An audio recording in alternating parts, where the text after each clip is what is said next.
Assalamualaikum semua. Hari ini kita akan belajar mengenai nutrisi dan sistem pencernaan.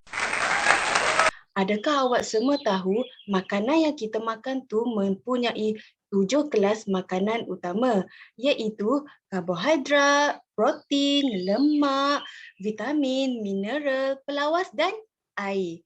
Setiap 7 kelas makanan ini mempunyai fungsi tertentu tau. Jom cikgu tunjuk apakah fungsi dan contohnya. Pertama ialah karbohidrat. Karbohidrat ialah makanan ruji bagi manusia kerana ia akan membekalkan tenaga kepada badan manusia. Contoh karbohidrat ialah kanji, glikogen dan selulosa. Kanji merupakan makanan simpanan bagi tumbuhan, manakala glikogen pula ialah makanan simpanan bagi haiwan. Selulosa pula ialah karbohidrat yang akan membentuk dinding sel bagi tumbuhan. Contoh makanan yang bersumberkan karbohidrat ialah nasi, roti, madu dan pisang. Protein pula diperlukan dalam tubuh kita untuk pertumbuhan dan pembaikian tisu-tisu yang telah rosak serta membaiki sel-sel yang mati. Oleh itu, jika kita mengalami luka disebabkan kemalangan, kita digalakkan memperbanyakkan makan makanan yang bersumberkan protein. Okey, apakah makanan yang bersumberkan protein pula? Makanan yang bersumberkan protein ialah makanan lauk, ayam, telur, daging dan kekacang. Lemak pula berfungsi untuk menyimpan tenaga yang tinggi dalam badan kita. Tambahan pula, lemak akan melindungi organ badan kita seperti jantung dan ginjal. Selain itu, lemak berlebihan dalam badan disimpan di bawah kulit sebagai penebah haba untuk mengawal suhu badan kita. Okey, contoh makanan yang mempunyai sumber lemak ialah mentega, minyak kelapa sawit dan kacang tanah. Okey, seterusnya cikgu akan pas kepada Cikgu Atira.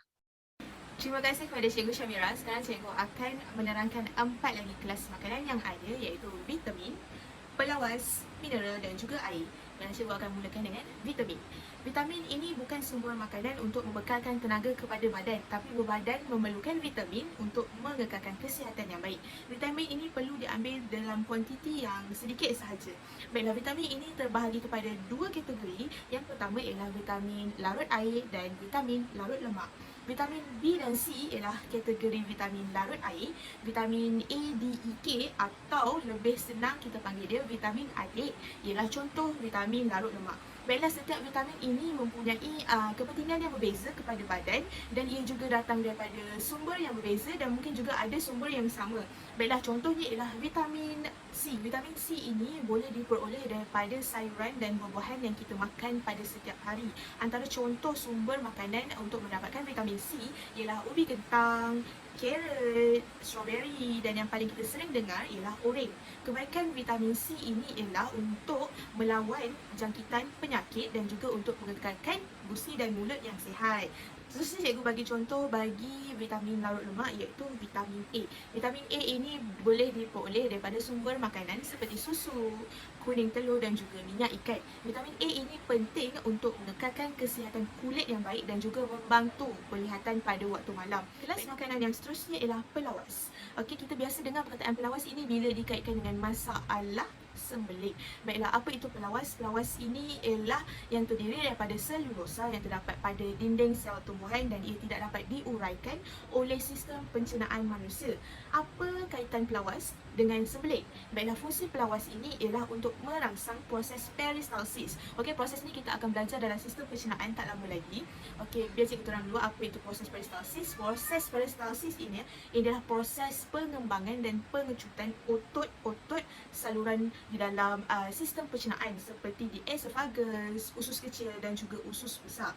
Jadi bila proses peristalsis ini dapat dijalankan dengan baik, maka makanan-makanan yang kita makan tersebut dapat digerakkan ataupun pergerakan makanan itu dapat berjalan lancar dalam badan kita dan masalah sembelit ini dapat diatasi. Jadi itulah fungsi pelawas. Antara contoh sumber makanan yang kaya dengan pelawas ini ialah buah-buahan, sayuran dan juga gizi. Maka ambillah pelawas untuk mengelakkan masalah sembelit. Sekarang cikgu akan menerangkan kelas makanan yang seterusnya, iaitu mineral. Sama seperti vitamin, mineral ini bukanlah sumber makanan untuk membekalkan tenaga, tetapi kita masih memerlukannya dalam kuantiti yang kecil. Mineral ini akan membantu mengawal proses-proses badan untuk mengekalkan kesihatan yang baik. Antara contoh mineral ialah kalsium, natrium, besi, iodin, fosforus dan juga natrium. Baiklah, cikgu bagi satu contohlah tentang kalsium. Kalsium ini boleh didapati di dalam susu, buah-buahan, ikan bilis dan juga udang. Fungsi kalsium ini ialah untuk mempercepatkan pembekuan darah dan yang paling penting kita sering dengar untuk menguatkan tulang dan juga gigi. Dan kelas makanan yang terakhir ialah air. Tanpa perlu cikgu cerita, kamu semua pasti sudah tahu betapa pentingnya air dalam kehidupan manusia. Setiap manusia perlu ambil air secukupnya pada setiap hari untuk memastikan badan kita dapat berfungsi dengan baik. Antara fungsi air ialah dia sebagai medium pengangkutan nutrien ke seluruh badan. Selain itu, dia berfungsi untuk mengawal atur suhu badan melalui proses peningkatan seperti perpeluhan. Baiklah, itu sahaja penerangan daripada cikgu tentang kelas makanan yang ada. Sekarang cikgu akan serahkan pengajaran ini kepada cikgu Aisyah untuk menerangkan tentang sistem pencernaan. Terima kasih. Assalamualaikum and hai semua, saya Cikgu Aisyah dan saya akan teruskan dengan subtopik yang seterusnya. Okey, bermula cikgu nak tanya, adakah kamu tahu apa yang terjadi dalam badan kita selepas kita makan? Contoh waktu rehat tadi, kamu makan roti, kamu makan nasi, kamu tahu ke bagaimana makanan seperti roti dan nasi kita dapat dicernakan? Okey, oleh sebab kamu semua tak tahu, kita akan belajar tentang pencernaan makanan dalam subtopik kita hari ini, iaitu sistem pencernaan manusia. Okey, mula-mula cikgu akan terangkan tentang maksud pencernaan makanan. Pencernaan makanan adalah proses penguraian makanan yang kompleks dan juga besar kepada molekul yang lebih kecil, ringkas dan juga boleh larut supaya dapat diserap ke dalam sel-sel badan. Okey, untuk pengetahuan kamu, kita ada dua jenis sistem pencernaan, iaitu sistem pencernaan fizikal dan juga sistem pencernaan kimia. Okey, mula-mula cikgu akan terangkan tentang pencernaan fizikal. Pencernaan fizikal adalah proses pemecahan makanan kepada cebisan-cebisan yang kecil di dalam mulut dengan bantuan gigi, lidah dan juga air liur. Ingat tiga benda ni, okey, sebab kita tahu bila kita makan, kita akan guna gigi kita guna lidah dan juga air liur. Pencernaan fizikal juga melibatkan peristalsis, manakala pencernaan kimia adalah proses penguraian makanan daripada molekul-molekul yang kompleks kepada molekul-molekul yang lebih ringkas dengan bantuan enzim. Ingat enzim, ingat pencernaan kimia. Okey, seterusnya kita akan belajar tentang perbezaan antara kedua-dua sistem pencernaan ini. Okey, perbezaan antara pencernaan fizikal dan pencernaan kimia adalah pencernaan fizikal berlaku di dalam mulut sahaja. Ingat, okey, berlaku dalam mulut sahaja.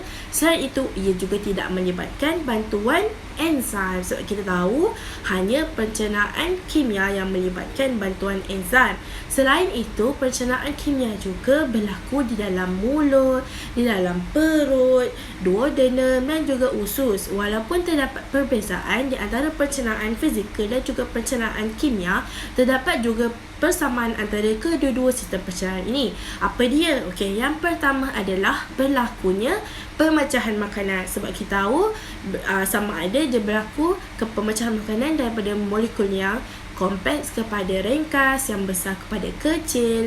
Selain itu juga berlaku di dalam salur pencernaan manusia. Itu adalah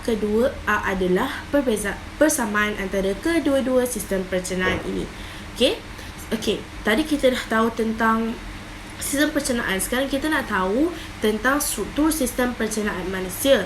Kita akan tahu bahawa sistem pencernaan manusia ini terdiri daripada satu tiub yang disebut sebagai salur pencernaan dan juga organ lain yang terlibat dalam sistem pencernaan dan cikgu akan kongsikan tentang apa dia organ-organ yang terlibat dalam sistem pencernaan manusia. Yang pertama adalah mulut, yang kedua adalah esophagus, yang ketiga adalah perut, yang keempat duodenum, yang kelima usus kecil, yang keenam usus besar, rektum dan akhir sekali adalah dubur.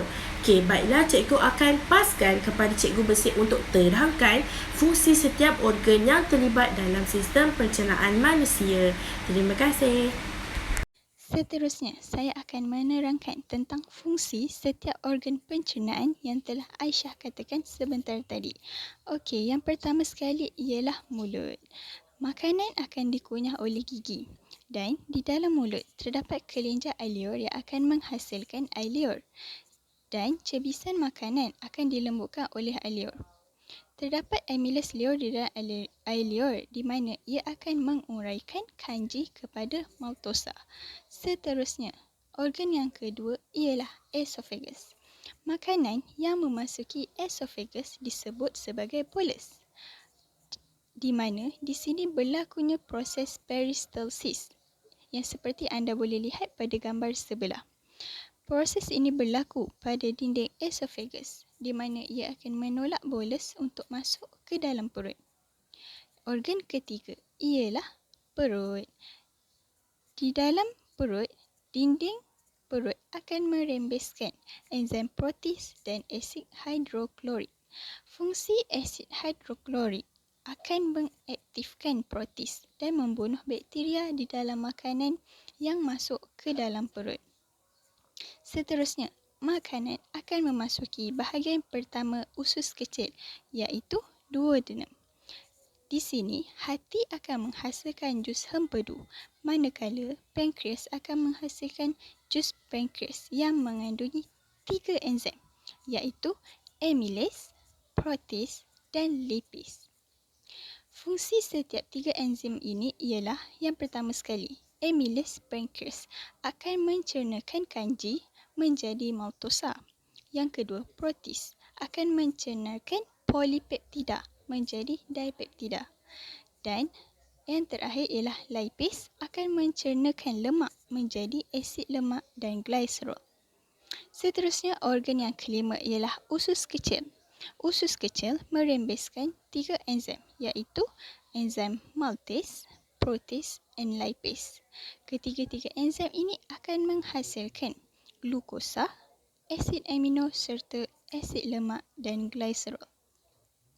Seterusnya, makanan yang tidak tercerna akan memasuki usus besar iaitu organ keenam dan di sini berlakunya proses penyerapan semula air. Seterusnya, makanan yang tidak tercerna iaitu tinja akan memasuki rektum, organ yang ketujuh dan akan tersimpan sementara di dalamnya.